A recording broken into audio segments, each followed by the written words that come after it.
عروج دبیر کے مضمون بیماروں پہ کیا گزری سے ایک اقتباس۔ پاکستان میں مردوں کے موٹاپے کی وجہ یہ دریافت کی گئی ہے کہ غیر شادی شدہ مردوں کے موٹا ہونے کی وجہ گھر میں پکے ہوئے بد ذائقہ کھانوں کو ٹھکرا کر ہوٹلوں میں کھانا ہے، جبکہ شادی شدہ مردوں کے موٹاپے کی وجہ وہی ہے جو ان کے گنجے اور پھٹیچر ہونے کی وجہ ہے۔ جس شخص کی بیوی عقل مند ہوگی اس کا شوہر یقیناً خستہ حال،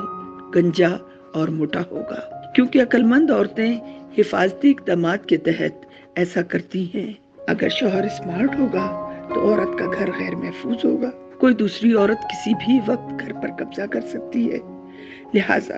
ایسی بیویاں شوہروں کے بال گرنے یا وزن بڑھنے کی شکایت کو یہ کہہ کر مسترد کر دیتی ہیں کہ آپ کو کس نے دیکھنا ہے۔ اس حوصلہ شکنی کی بدولت مرد کو بار بار بچوں کی اور گھر کی ذمہ داریوں کو نبھانے کے لیے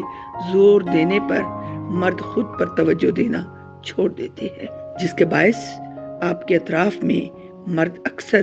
گنجے، موٹے اور بے ڈھنگے نظر آتے ہیں۔